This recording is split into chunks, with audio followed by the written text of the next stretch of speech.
Skinny Jeans. I'm Ted the Tank. We are the kissing cousins from Off the Tap with Pop, pop. another beer review. Yay! For you guys. This week we are doing Ahnapee's Mushroom Brown Ale. Mushroom Brown Ale. Fun Guy. It's called Fun Guy. Did you say fungi or fungi? Fun Guy. Fungi or fungi? Fun Guy. I might be able to help you out with this fungi situation. Let's read this. F-U-N-G-U-I. Fun guy. I'm a fun guy. I'm a fun guy. We're fun guys. But they did a wordplay here. Yeah. There's a mushroom beer which is fungi. Unbelievable. Crazy. Brown So, ale. Ahnapee Brewing. They are very local to us. They're probably about 35 miles away. Just about, and this place has a ton of history. Is it history or is it his story? Well, it depends who's telling it. I think it's his story. So, this place has been around for a very, very long time. They've been around since 1868. 1868, can you even fathom that? I mean, they're not very big, are they? No, not at all. So, Like, they have been brewing beer for a very long time. Then they stopped, okay? It's just been like family after family, generation after generation. And then... so is it like the same family with like just generations, or is it different families buying each other out? Well, there's a few different things that I found online. So I'm going to give the storyline that I am aware of, okay? So this place has been open since 1868. They've been brewing beer. Ahnapee has been brewing beer since 1868. Along the lines of that, they had changed names. Then... it's kind of unclear to me when they changed their name back to Ahnapee. But this place reopened the brewery after a 7-year hiatus in 2013. Now, the family that owned it when they reopened in 2013 was a family that actually owned Von Steele Winery, which you might be aware of because they're a big winery in Door County, Wisconsin. What the hell? Oh, I'm smelling, dude. It's earthy. Yeah, dude, it's like your... It smells good. I'm ready to drink this bad boy. Alright, so 2013, this brewery reopened. Alright. So they were down for 7 years? That's kind of the timeline that I'm kind of finding. pushes them right before the recession hit. So. I can't say that this is here nor there, correct, incorrect, but what I was able to find online, they closed. They were open from 1868 as Ahnapee Brewing, and then brew. I don't know when they shut down. I don't know when if it transferred names. Blah blah blah. Eventually, Von Steele owned the brewery, which is a winery in Door County, Wisconsin. 2013 is when they opened. So when they bought them, was it named Ahnapee yet, or did they? I don't know. Change it. It was hard. I was getting different timelines. Internet was. It was all over the place. You know how Google is. A guy named Nick Calloway bought the brewery from Von Steele in 2017, okay? This guy came from Titletown Brewery, which is right down the road from us, literally right down the road from us in Green Bay, Wisconsin. A lot of that'll happen throughout the community is like, you got these dudes that are working as an apprenticeship or something. Like, yeah, and he started out pretty much... I'm better than this. And he started out pretty much bussing tables, worked his way up at Titletown for a number of years. Him and his team, though, this is incredible. This is impressive. They brewed 2 55-gallon pots over direct fire before moving on to a 15-barrel system. So, like, direct fire, is that like a... They brewed beer over direct fire. On a bonfire? I don't know if it was... I don't know, but it was over direct fire before finally moving on to a 15-barrel system. See, like... some of the digging in that I've done, just kind of talking to some companies around the area and stuff, is like Scratch Brewing does kind of the same thing as these dudes do, where they forage for a lot of their items. For it's like very minimalistic. Yeah, and like open fire to me means like I got a bonfire in my backyard, I'm throwing a kettle on it, and I'm brewing that way. So that's probably what I'm thinking they did, you know? Yeah. Because like Scratch Brewing still has their kettle over their fire that they brew this way. Mm-hmm. So I'm thinking that's how they did this. Right? And yeah, they're down in Illinois, so they're not far away.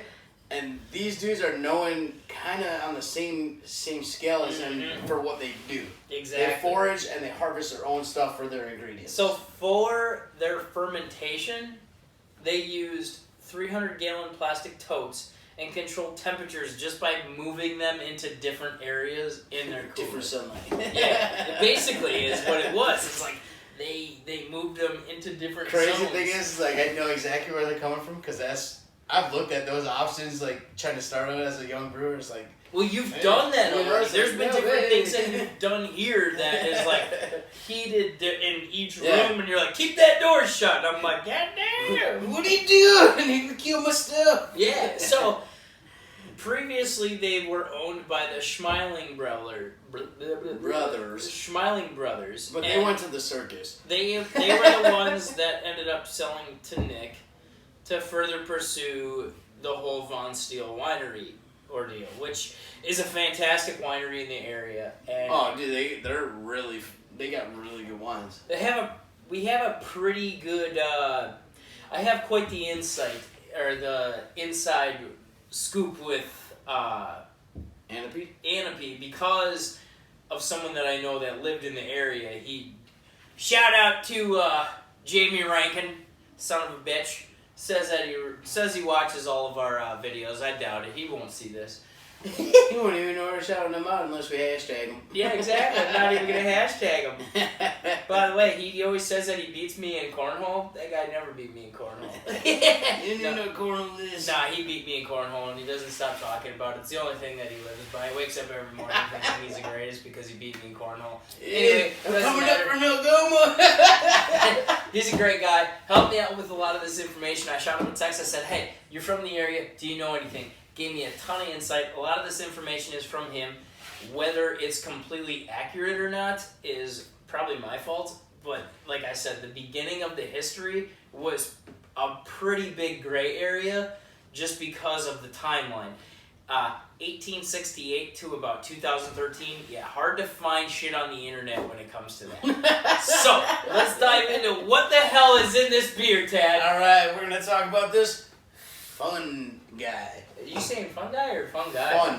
Fun. I think I can help you out there. Fun. Alright, ABV, 5%.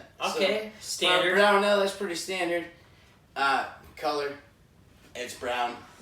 It's pretty close to a porter, honestly. It's pretty dark. A little red in it. So, description of this, it's an English brown ale. Oh, you don't say, governor. Oh my god. Earthy malts, which you smell it. I've been smelling it. It smells very... I have not smelled it. Very earthy. And, like, I want to dig into this. You were sitting here smelling this, like, I was trying to talk and it just sounds good. Like, it just sounds... The schnozberries taste like schnozberries. It smells so good. Like, it smells like that fresh, earthy, like, bam. Like, it's something that's been produced very minimal. It's like which is what... I don't want to say this and people think that it smells like this, but when you're, like, pile of dirt, shoveling a pile of dirt, you know, it's like, dude, it's got that, like, that kind of earthiness to it. It definitely smells like a stout. It smells good. Stouty as hell. Yeah, it's definitely like, more towards the stouty end, with even, like, the caramel color and stuff, and but it's got, the like, color of it. The earth tones, you know? Like, when I think of earth tones, I think of, like, but those dirt, mulch. Those earth tones actually complement what's actually in it. What the hell is in it? I bet there's some fungi in this beer. What do you mean? There's morels. What do you mean? There's morel, lobster, oyster. I don't remember the other two, but there's 5 mushrooms in this. That's brewed with mushrooms. You're telling me lobsters and oysters are mushrooms? Lobster, lobster mushrooms and oyster mushrooms, yeah. They're not just something you find in the sea, man. I didn't. And trust me, you cook them up right, they taste just like a steak. If we were in Colorado right now, we'd probably be doing some mushrooms. Or, yeah, probably. Or oysters. Or oysters, Rocky Mountain style. Yeah.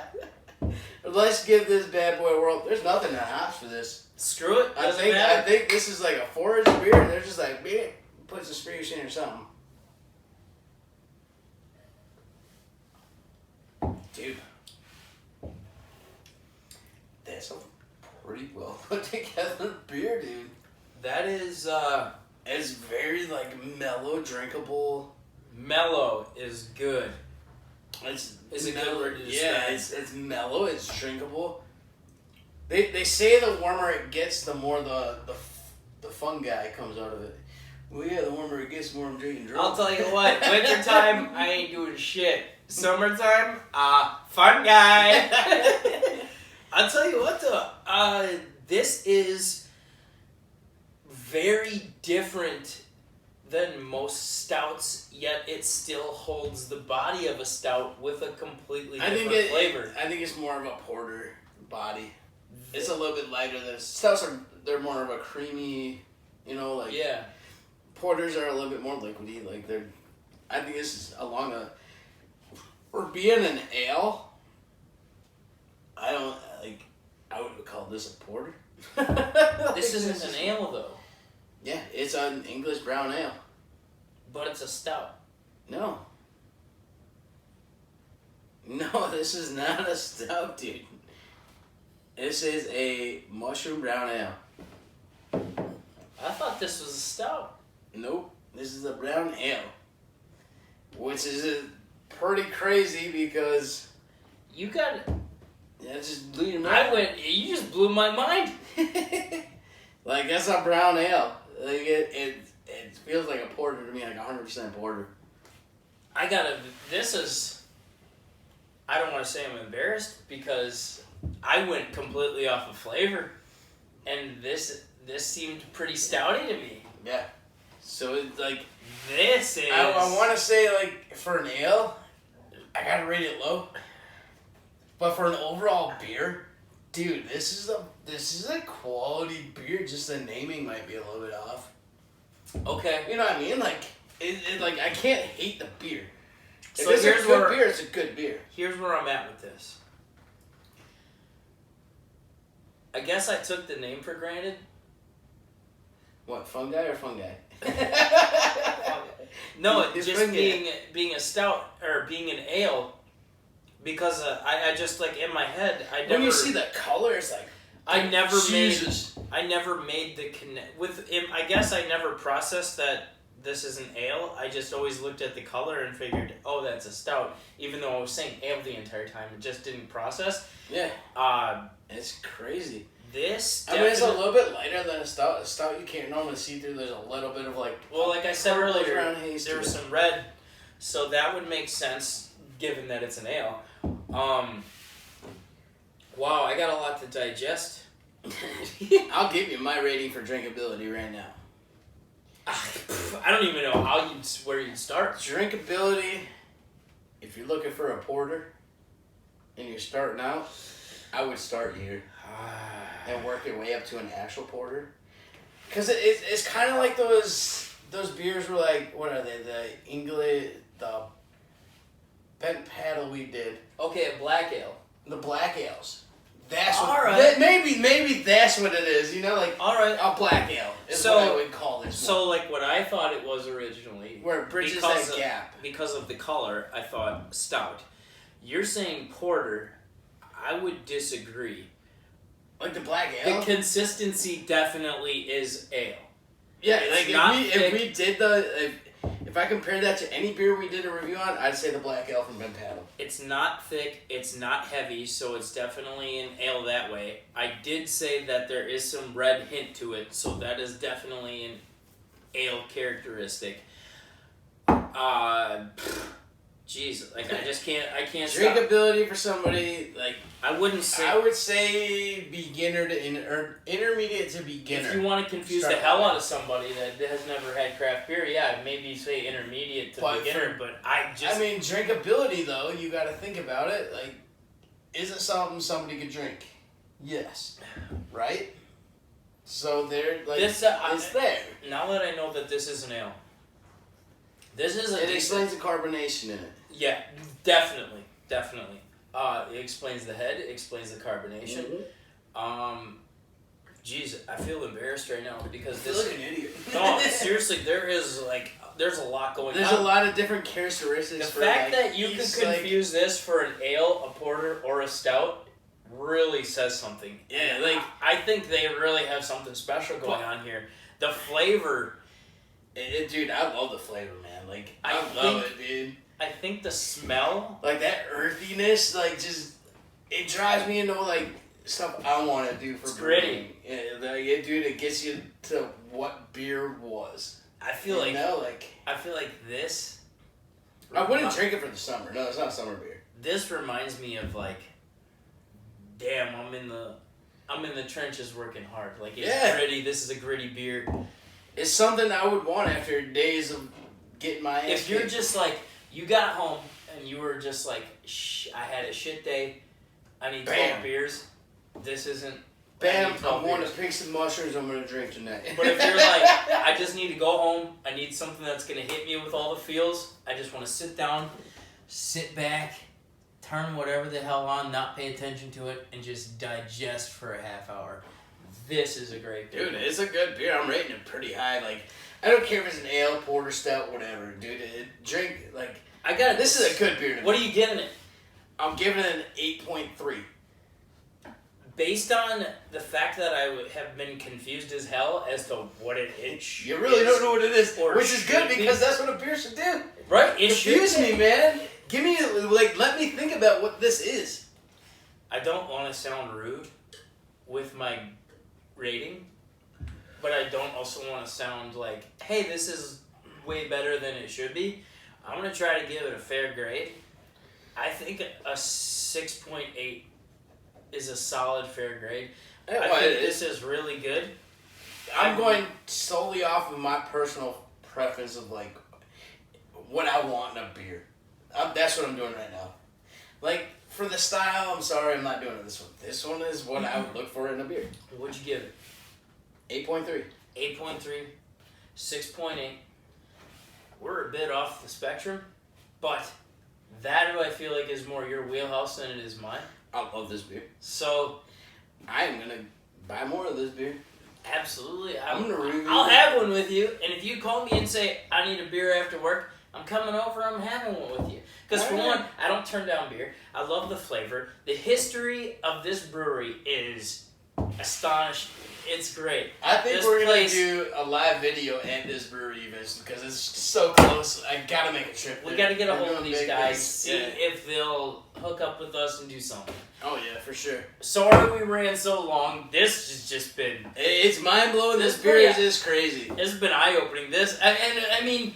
It's made with fungus. I mean, who the hell? Fungus, not fungi. I mean, this no, it's fungi because it's plural. Yeah. I mean, this is just... It's crazy. What a beer. It's such a good beer. Like, dude, I'm blown away by this beer. I gotta see these, meet these people in person and see what the hell they're doing. 6.8. 8.3. I'm Skinny Jeans. I'm Ted the Tank. We're off the tap. You guys have a great week, and we'll see you on Friday for your cocktail. Dude, that was so